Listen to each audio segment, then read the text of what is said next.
moving along at a walking pace, walking pace, walking pace.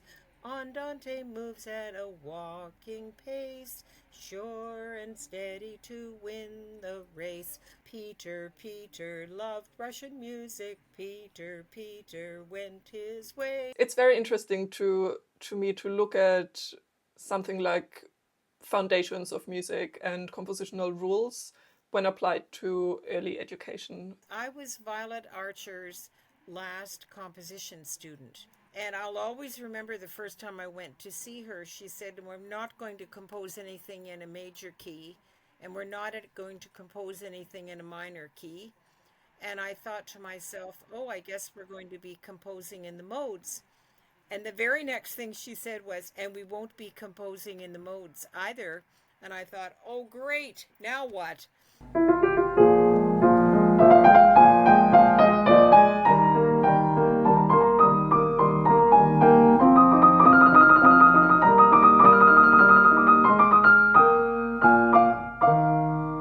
Today I'm super excited to get to talk to Francis Balodis, a composer and teacher with over 50 years of experience. Francis is the founder of Music for Young Children, a global movement for early childhood music education with over 24,000 students annually and 900 dedicated teachers. Francis is also the chairperson of the Music for Young Children Composition Festival, and she's the choir director of Muskoka Men of Song. Welcome, Francis. Thank you so much for joining me today. I'm very glad to be here. Thank you for asking me, Judith. You're about to be very busy from what I gather. Well, you're probably always busy, but you're about to head to the festival of the Music for Young Children compositions, if I'm correct. That will start on Monday, the 24th, and the international decisions will be on Thursday, April the 3rd. You're not only the founder of Music for Young Children, but you're also a chairperson of the festival. And I believe this year is the 38th edition of the festival. It is. Well, I'd love to hear more about the festival and also Music for Young Children, obviously. But can we maybe take a step back and talk about your own musical roots? Like, what are your formative memories in terms of music? What music did you listen to and play when you grew up? We lived across the street from the music teacher in Cookstown, Ontario, and her father, who was a blacksmith, used to come across the busy highway to take me across to my lessons, which I started when I was 3. And I really enjoyed my lessons and became involved in music at church, playing in the Sunday school, and then as the time went by, I also played in church and directed the choir and played the organ and so on. I went to Queen's University in Kingston, Ontario, and I have a triple major in biology, chemistry, and music. I studied with FRC Clark, and that's where I really became interested in composing. My husband was in the Canadian Armed Forces, and so we traveled around. When we were living in Kingston, Nova Scotia, I was the organist and choir director at the church there, and I composed some hymns and anthems and things for them, for the choir to sing. That was very interesting to me, and I enjoyed doing that. I really did most of my the the giant work of my compositions have really been in for Music for Young Children, which started in 1980. Yes, lots of compositions for the piano for young children, but also lots of compositions for young children to sing so that they could learn musical concepts through song. So I would, if they wanted to learn about the word andante, for example, then I would write moving along at a walking pace, walking pace, walking pace. Andante moves at a walking pace, sure and steady to win the race, so that they would learn through singing what the word andante meant, and then they would remember it more, you know. And that's not just true for andante. That I mean, I wrote lots and many songs about composers so that they would learn. Peter loved Russian music. Peter went his way. So if they were learning about Tchaikovsky, then they were also singing about Tchaikovsky. And then, of course, I was writing piano music for them as well. So, That's incredible. Thank you for the live demonstrations immediately. So let's take another step back. You said you started playing because essentially it was accessible. There was the teacher across the street, and you could just go there. Were your parents particularly musical? Did they encourage you to do that, or was it you who just fancied my music? my father was an old time fiddler, and so he was very musical. He never ever could read a note of music, but he played beautifully for decades. And I remember when I was 4 and 5 years old, every Sunday afternoon, my father and I would play hymns out of the hymn book. And when I look at that now, when I look at a regular church hymn book, not a simplified version, but the regular church hymn book, and I think that I played that. And my father, of course, he'd say, "Let's play 502, hymn number 502." And that was What a Friend We Have in Jesus. And he did not know how to read a note of What a Friend We Have in Jesus, so he'd say to me, "Well, play it for me first." So I would play it for him, and then he would have it in his ear, and then he would play it, and we would play it together. That was very helpful to me as I was growing up. My mother was not musical at all, not at all.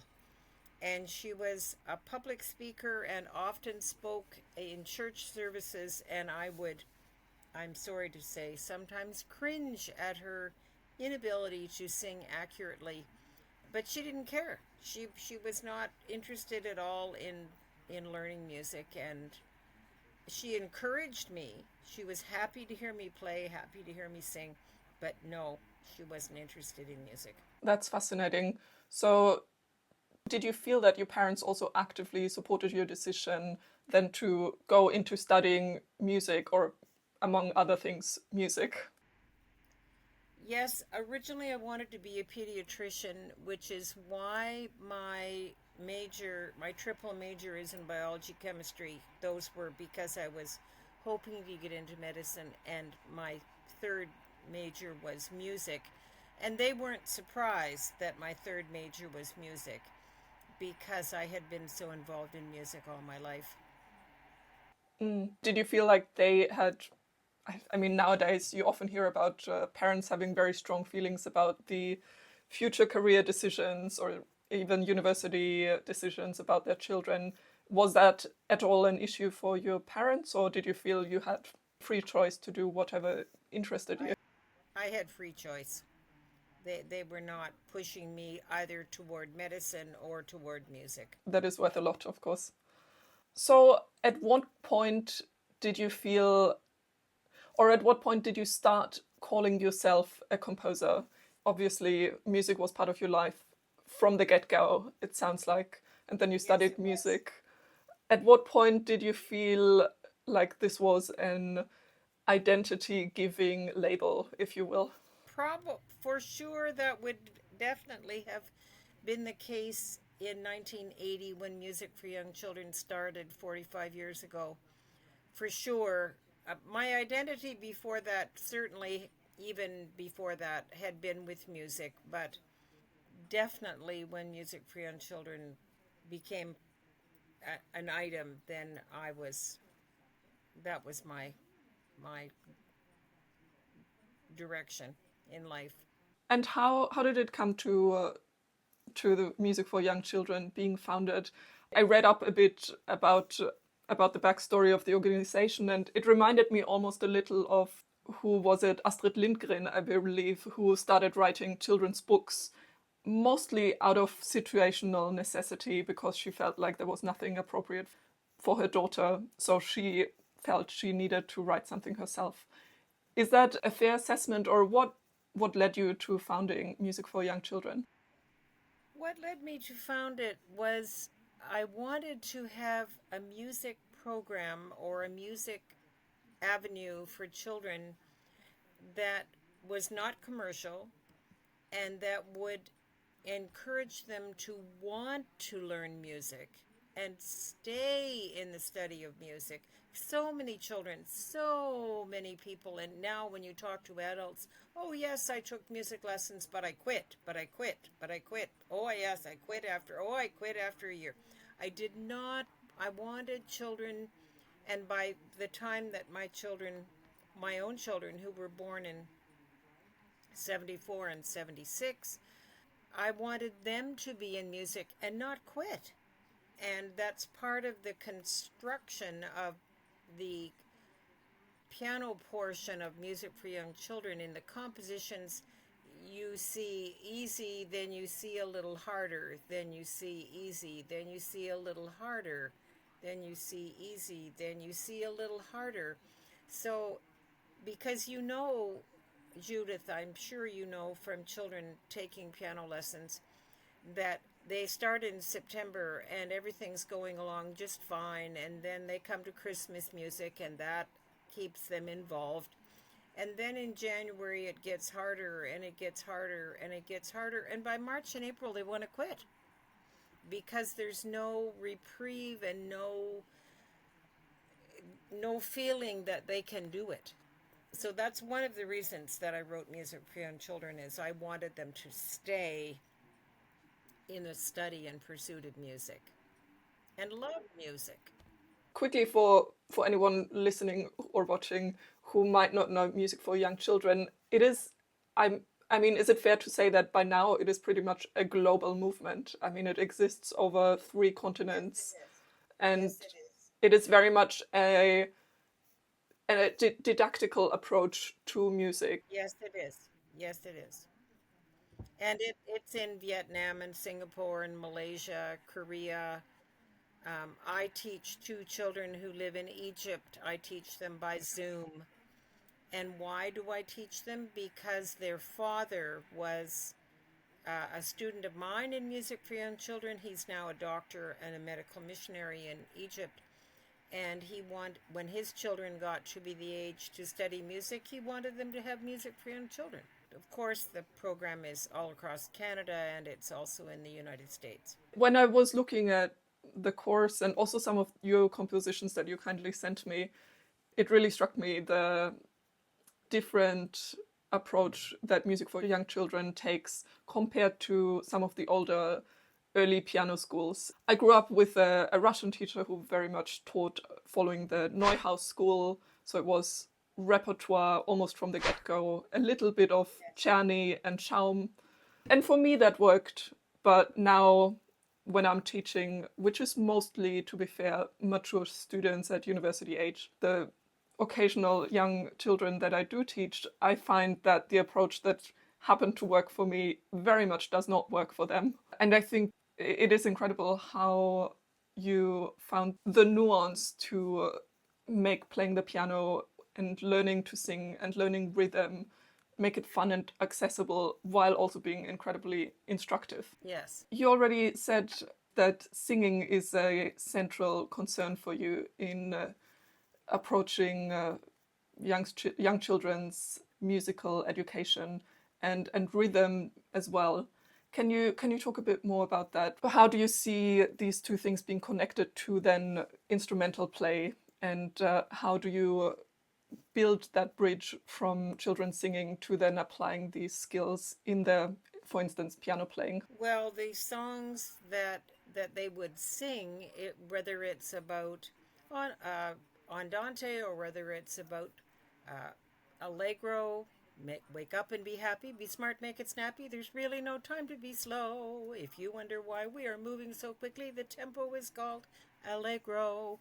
So then you would use that business of that word and the understanding of allegro versus the understanding of andante in the piano playing.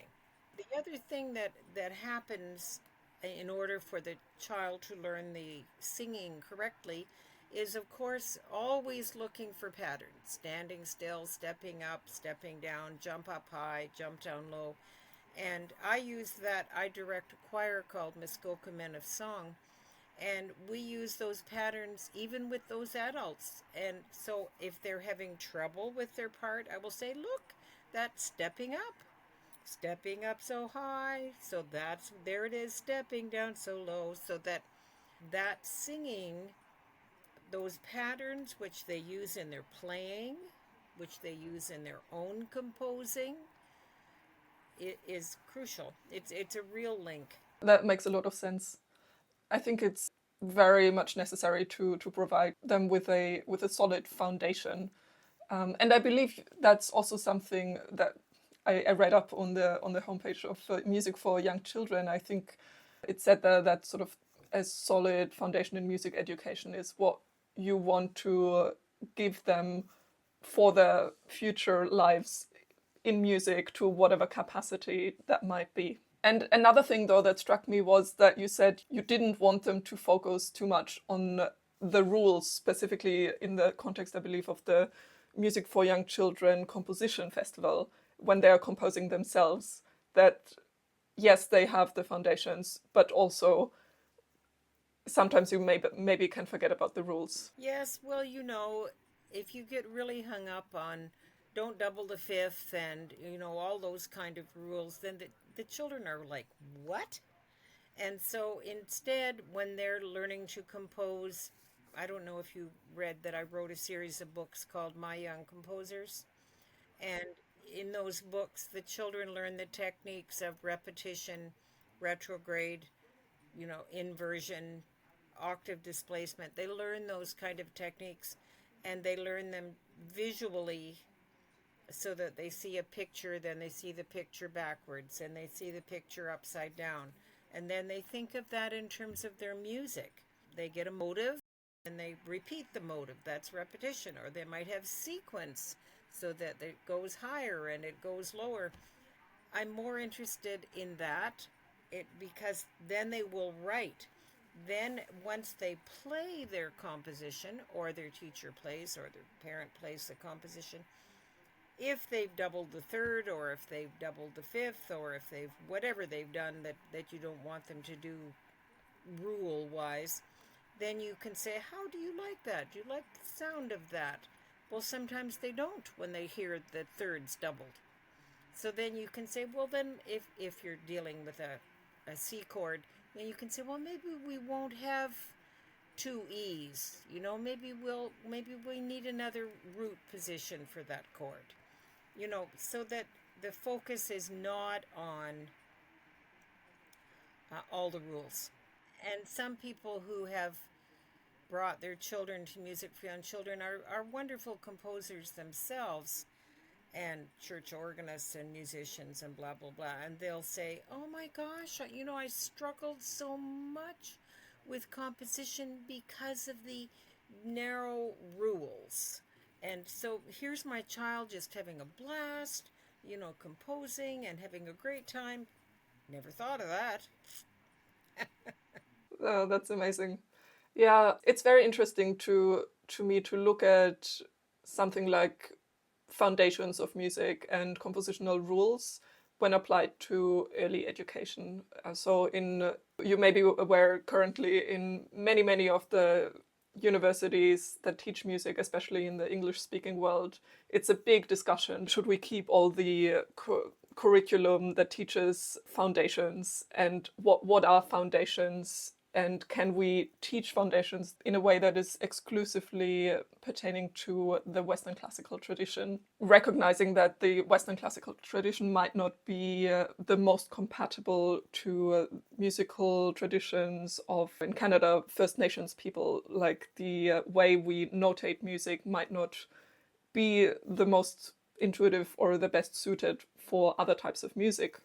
Is that something you think about, or do you feel like there's a kind of universal foundations, as in being able to sing, understanding rhythm? The children, in notating the music, and that's very difficult for some children to notate their music because they're so little, trying to draw a space note or a line note. So sometimes the children are using 1 inch stickers to put on the staff, and that enables them to be able to, and it's very exciting for young children, and for me to see young children realize, oh, when I write it, when I choose to do put my circles on the staff, that's how it sounds on the piano, just like I want it to sound, you know? That's very empowering for them. I can see that. I also read one of your interviews. I think I'd love to read that sentence. I really liked that because you said when young children are composing, it teaches them that their music can be shared far across the world just because it is written down. Yes. Yeah, that I thought was really powerful. Do you know David Duke? He's a Canadian composer who lives in Vancouver.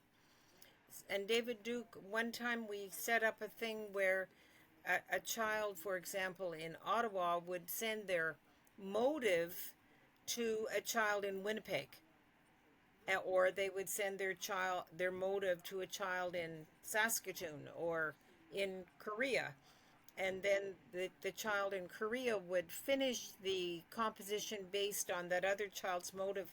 And David said, and I love those words when he said it, he said, it's like sending a postcard to your friend.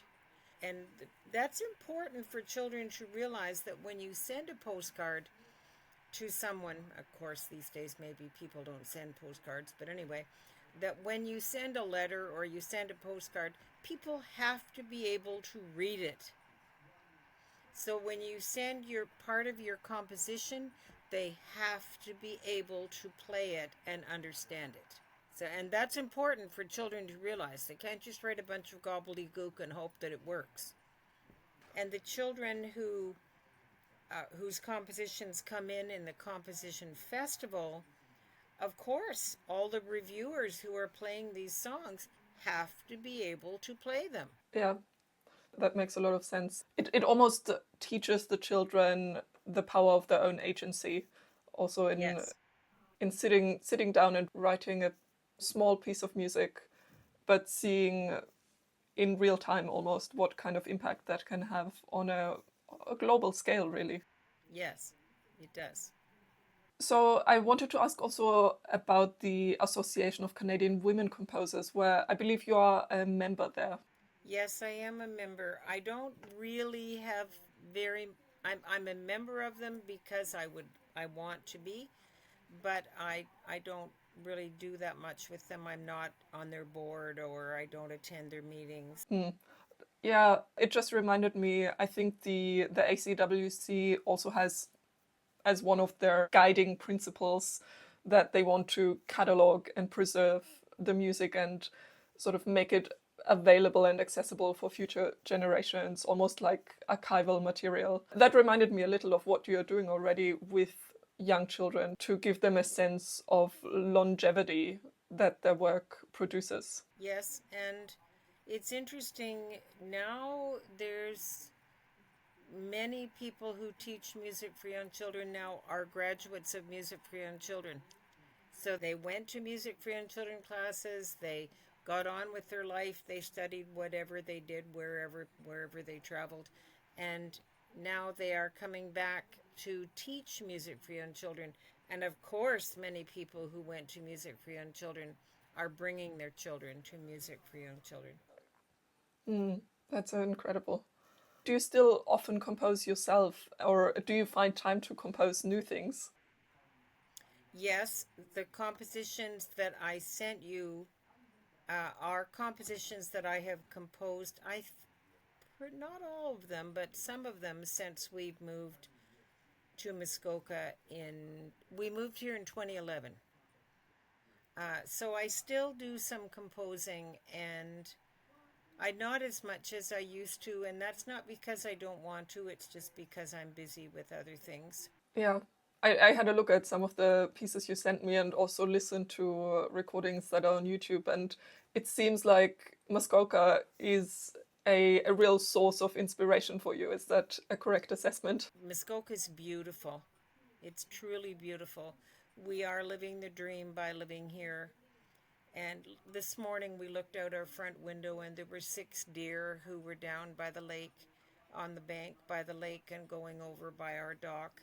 I mean, it's a wonderful place to live and learn and live our life. Do you ever have a sense that sort of, I mean, to a degree, the environment and nature inspires your music, but also is there a sense of environmentalism almost that influences the music that you write? I'm certainly inspired by the beauty and the wonderful environment that we have here and the different seasons that we have here. I have written Springtime in Muskoka. That was a vocal piece. I've written Winter in Muskoka. Winter, and I yeah. And I Muskoka Autumn. I don't think I sent you Muskoka Autumn. That's a really quite popular song with the sound of the leaves coming down. I believe I listened to that one. It was almost sort of onomatopoetic with the Yes, imitation of yes, natural sounds. that's the Yeah. one. Yes, To me, it almost conveyed the sense of musically capturing how precious this natural yes, environment is. absolutely, absolutely. What else inspires you other than the beautiful nature around you? I'm a very auditory person, and I'm also a very tactile person, and so I love playing the piano. And so sometimes that inspires me. Is I will play something. I'll think, oh, I really love the feel of that. I love the sound of it. There's a germ of an idea. Is that your compositional process usually? So you sit down at the piano, you start playing, and ideas start to flow. Yes, sometimes that is how it works. It depends how pressed I am for time and the necessity of the composition. So sometimes I sit down with a pencil and paper and just work on it, and then I take it to the piano. But sometimes it's piano first. Do you have any particular preferences in terms of style or genre that you write?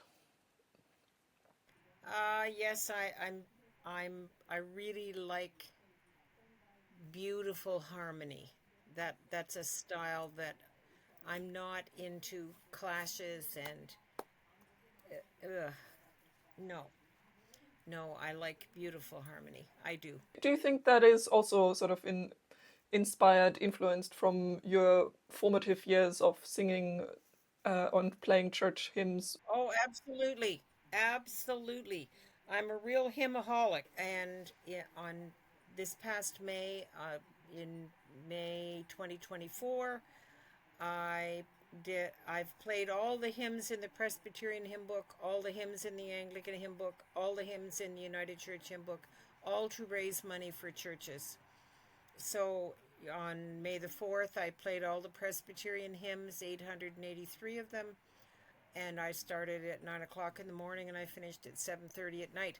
I love hymns. I love the harmony of the hymns. Some of the many hymns I love the words of the hymns, but I really love the harmonies. Oh, that's beautiful. Maybe going back again to music for young children, I think one of the incredible things is that how accessible it makes music education and learning music and accessible both in the sense of it doesn't make music impossibly hard for the children, but also because it is such a global movement, it is accessible in terms of location and hopefully finances as well. Yes. I'm, I'm very happy that our daughter Olivia and her husband David purchased Music for Young Children, and that was in 2010, and they now own and operate it and direct it, and they take it in a good direction. I'm very, very happy about that. And I'm happy that it is accessible. I think in Western classical music in particular, we often have that myth of the Wunderkind, sort of the child genius. And I mean, even as early as the 1700s, you can find text written about Wunderkind, genius child. I mean, Mozart obviously being one example, but many others as well. Yes. And over the years, I think the way music history has been written was often very focused on this early childhood genius that then developed into the adult, usually male, genius composer and musician. But am I right in saying that you're very much trying to go against that grain and showing that you don't need to be some kind of perceived genius to play and enjoy music? That's true. You don't have to be. But that's not to say that many children who have come through Music for Young Children have risen. And, one of my students who graduated from me, she's now Dean of Music at Mount Allison University in New Brunswick. So she has risen to the top. Another one, Lucy Hayes, she is a professor of music at Dalhousie University, is a singer. Well, she graduated from Music for Young Children. Her mother taught Music for Young Children in Yarmouth. And so Lucy went through the whole program with her mother. They have risen, but there's many, many, many children, thousands of children who've gone through Music for Young Children who just like music, who really appreciate music because of the studying that they did. Did you ever feel this any tension in that sense when you were studying music in university or even before that, sort of this legacy of the Western classical tradition of either you are a genius or nothing? I studied with a teacher in our little town in Cookstown, and then I went to the Royal Conservatory in Toronto. That's where I did my grade 10. I did my ARCT with a woman in Wolfville, Nova Scotia, and I didn't feel a lot of pressure to be your local childhood genius in music. Although in our little town in Cookstown, I was, you know, honored and revered as someone who was excellent at music. I would assume as much. When you were doing your triple major, because you were doing STEM and music, did you notice any differences between those courses in terms of gender balances in the cohorts, or what was the atmosphere like in the different subject streams? Oh, uh, certainly in biology and chemistry there were a lot of males. But in music, in my music classes, of which there were not a lot of people back then, when you think, you know, I graduated in 71. So in the late 60s, the classes, Queens didn't even have a music building then, which they do now. At that time, it was just in an old house, and there were two music professors, Dr. Graham and Dr. Clark, and I did all my studying with Dr. Clark. There were women in our music classes. And did you stay in touch with any of them? Have most of them gone into music? No, I don't. But there is one gal that was in my music class. Her name was Shirley Putnam, and I wish I knew how to get in touch with her. I'd like to know what Shirley's doing now, but I don't know how to get in touch. I have not been successful. Her father was the minister Baptist church, I think, in Kingston, Ontario, but I don't know how to get in touch with her. Oh, so if anyone watching this knows Shirley, please get in touch with us. Get in touch with us. You got it. Oh, fantastic. So I'd also love to talk a bit about your composition outside of children's repertoire. You said you've written some pieces for the armed forces. When Gunner was in the Canadian Armed Forces, we traveled around. Another thing that would be interesting for you to know about is I was Violet Archer's last composition student. Oh wow. I studied with her, and that was very, very interesting. She was very interested in teaching me composition. And I'll always remember the first time I went to see her, she said, we're not going to compose anything in a major key, and we're not going to compose anything in a minor key. And I thought to myself, oh, I guess we're going to be composing in the modes. And the very next thing she said was, and we won't be composing in the modes either. And I thought, oh, great, now what? And she said, oh, we'll be making our own scales. And I had a very insightful time studying composition with her. Every week I went to my composition lesson. I'm so grateful that I did that. And it was so wonderful. It was just such a wonderful gift to be able to have lessons with her. And Violet had macular degeneration and she could hardly see what I wrote, but she would sit by the piano and I would have to play my compositions. And she would say, oh, did you really want that G there? Like, she would never tell me what to write, but she would comment on what I had written and guide me through. I know that if Violet had continued, she was very elderly when she passed away, but if she had continued to live, we would have written all kinds of stuff, and I miss that. I'm very sorry that she went. Oh wow. How long were you able to study with her? About 2 years. Mm. Yeah, and it was interesting because when she moved to Ottawa, there was a little social gathering and some children played some things Violet had written. So I went up to her and I said, oh, Violet, I'm so and so, and I would like to study composition with you, and I will get in touch with you about that. It wasn't a week and until she phoned me and said, oh, yes, you asked about studying composition with me. When are you coming? And it was just before Christmas. And I didn't really want to go just before Christmas because I was very busy. Never mind, when Violet Archer says, when are you coming, you show up. And so I went, and so I studied with her from December. Maybe I studied with her for about a year and a half. Yeah. And that was a very good learning experience. It was very good. So the pieces you wrote with her, were all of them not allowed to use major, minor? Oh, no. They all had their own scales. And I wrote some duets, and I wrote Wildflowers I've Known. That was a whole series of pieces. I wrote 10-piece place setting, which was all about different sets of dishes, different dishes. And yeah, it was very interesting. When you're teaching composition or when you're writing now, do you sometimes think back to the lessons with her? Yes, I do, but I must say that the compositions that I write now, I don't use made up scales. I use traditional scales.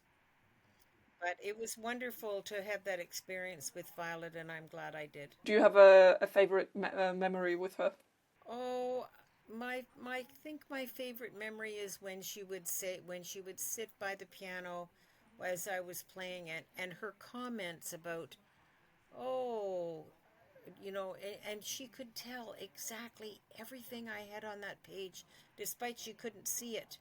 She would talk about the rhythm of something, or she would talk about my chord structure on a, oh, and sometimes she would say, oh, I think you've been influenced by such and such. I don't think you should compose that way because, that's not original.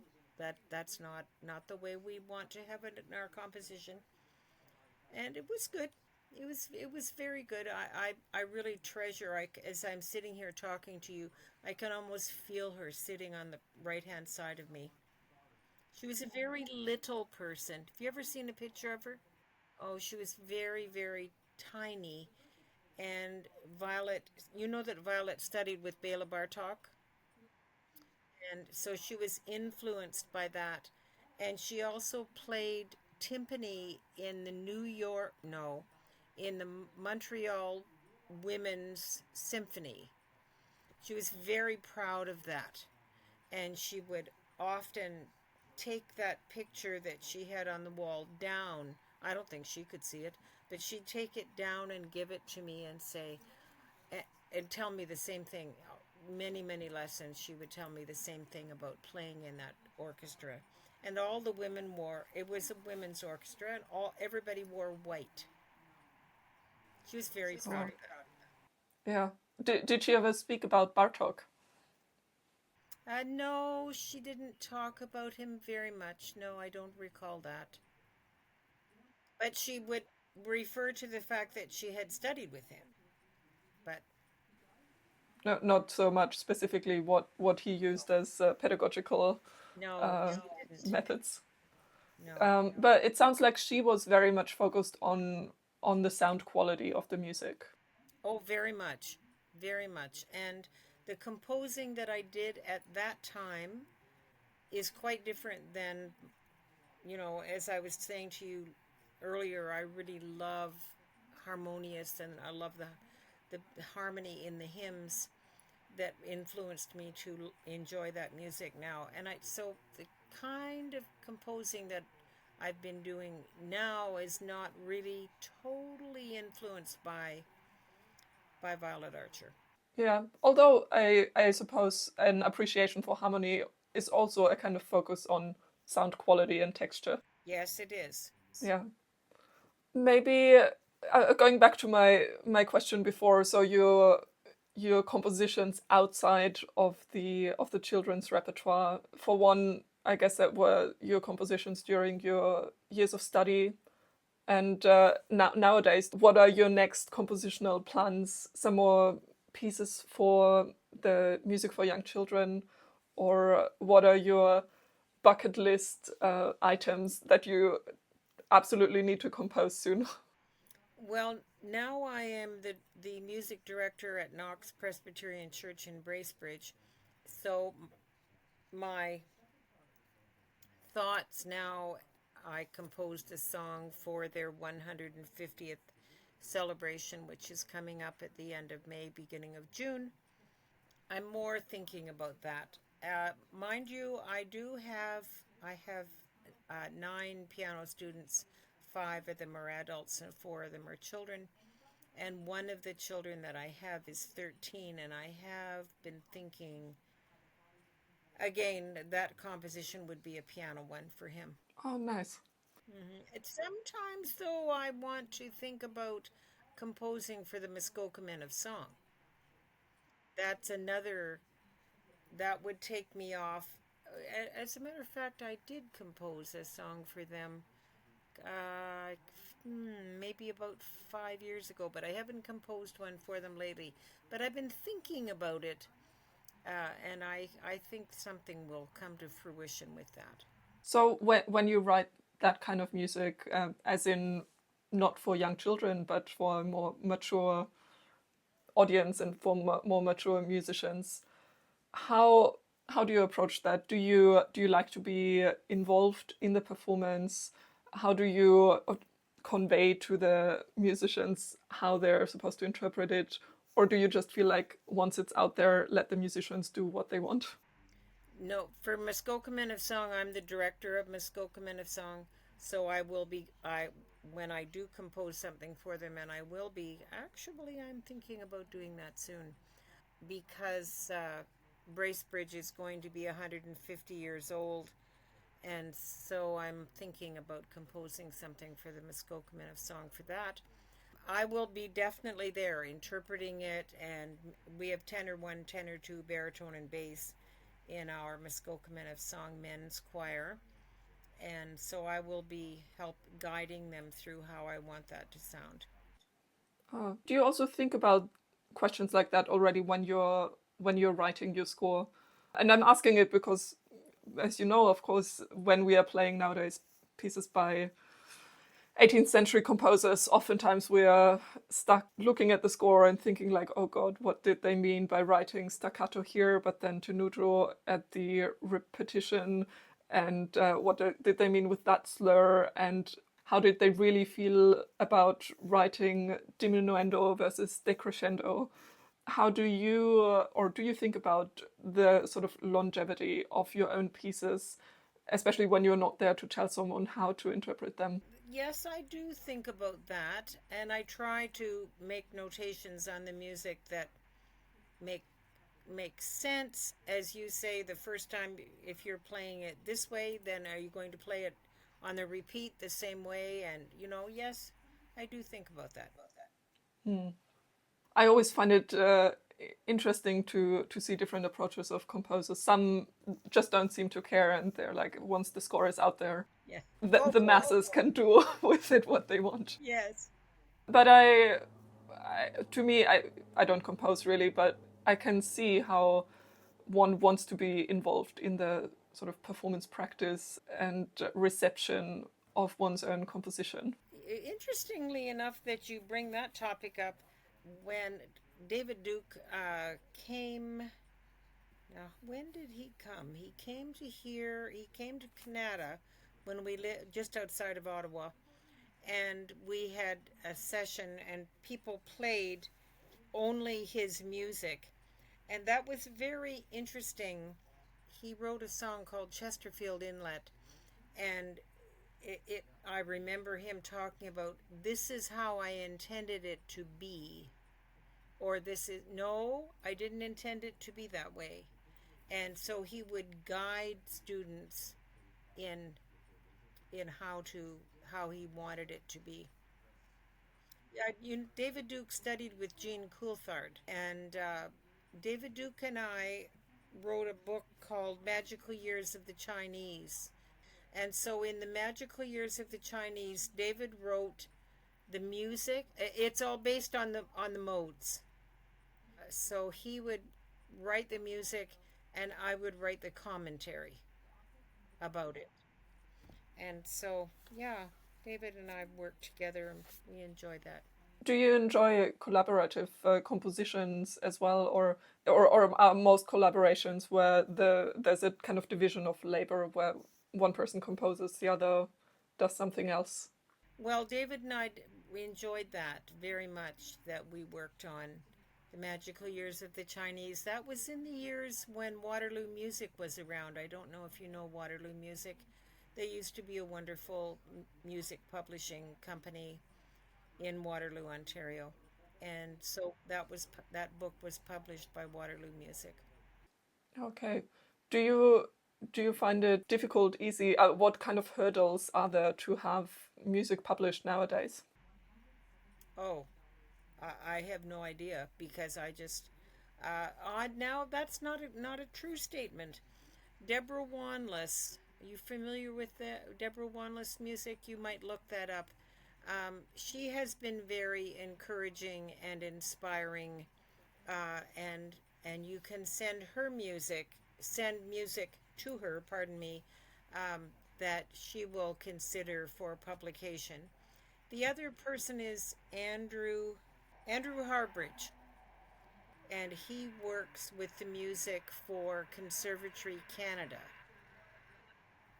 Yes, I answered that too quickly, because both Andrew Harbridge and Deborah Wanless are good sources for getting music published.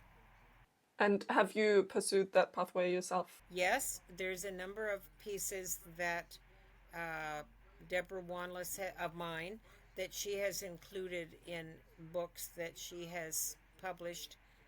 Some of them are duets. A woman wrote to me not that long ago who was having a child play the duet, and she wanted to know something about how I wanted this duet played. She was out in Alberta, I think. Yeah, yeah, I have pursued that. Oh, amazing. Well, I think we're almost at the end of our time. Shall we perhaps end with a sort of lightning round, quick-fire questions with short answers to finish off our I'll try. conversation? Think for the first question I know the answer, but I'm still gonna ask it. What is your favorite instrument to write for? Piano. And what is your favorite piece that you've ever written? Probably Muskoka Autumn. Which piece do you feel like your audience or the performers that play your music have responded best to Muskoka Autumn. as well? Oh, They love nice. it. They Yes, they love it. What was your favorite moment as a composer? This is a very interesting question, and it's probably when the choir would be singing one of my anthems in Kingston, Nova Scotia. And that would be, I hate to tell you this, Judith, but that would be 55 years ago. Do you remember which anthem that was? No, it was an Easter anthem, but I don't remember. And where would you like to see classical music, music composition go in the future? Oh, I wish that more teachers would teach composing and encourage their piano students to write, or their violin students, or their singing students, or whatever music students to write. Let's hope that that will happen. Well, thank you so much for taking the time to talk to me today. It's been an immense pleasure and such an honor to speak to you about your work and about music for young children, which has, I mean, I think it's fair to say it has changed the world of music and the Oh, world in general. thank you very much. It's been wonderful to have you talk to me. Thank you so much for asking me. It's been a pleasure. Thank you.